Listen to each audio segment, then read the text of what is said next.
স্বস্তি নেই রাজধানীর বাজারগুলোতে। সবজির দামের পাশাপাশি চড়া মাছের বাজার। এছাড়া সব ধরনের চালের দাম কেজিতে বেড়েছে 2 থেকে 4 টাকা পর্যন্ত।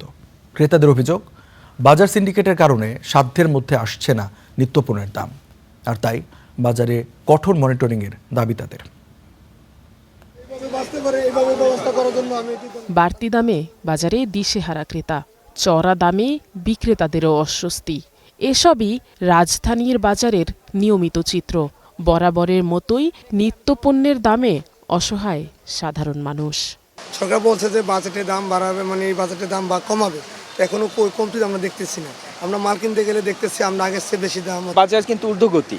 আমাদের নিত্য প্রয়োজনীয় দ্রব্য যেগুলো মুদি বাজার, শাকসবজি, ফল ফলাদি সবকিছু কিন্তু উচ্চ মূল্য চলছে।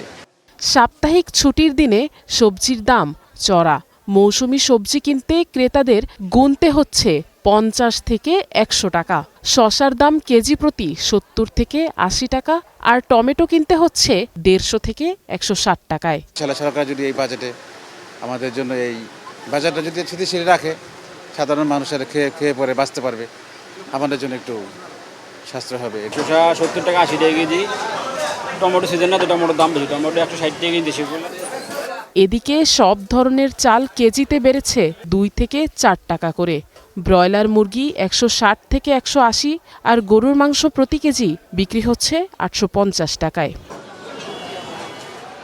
অন্যদিকে মাছ কিনতে যেও বিপাকে ক্রেতারা। প্রায় সব মাছের দামই লাগাম ছাড়া। এর পেছনে কারণ হিসেবে সরবরাহ ঘাটতির দাবি বিক্রেতাদের। চিংড়ি, ইলিশ মাছের দাম বরাবরের মতোই আকাশ ছোঁয়া। মাছের দাম নাগালের বাইরে। ইলিশ মাছ 3000 টাকা কেজি যাচ্ছে, আর অন্যান্য দেশি মাছ যেগুলো সেগুলোর তো দাম 1200-1400। কেনাকাটার দিক থেকে মানুষ কিনতে গেলে একটু হয়রান হয়ে যাচ্ছে, তাল মেলাতে পারছে না। গভর্নমেন্ট জানে কিভাবে সে পরিস্থিতি বাজার কন্ট্রোল করবে। পানি একটু পাচ্ছি তো, মাছটা একটু কম। যখন মাছের পেটে এখন ডিম, পানিটা পাচ্ছি, যখন ডিমটা ছেড়ে দিব, পানি তো টান দিব, তখন একটু মাছের আমদানি হবে, দাম কমবে। এমন বাস্তবতায় বাজারে স্বস্তি পেতে সারা বছরই কঠোর মনিটরিংয়ের তাগিদ ক্রেতাদের। Afroza Lamia, star news, Dhaka.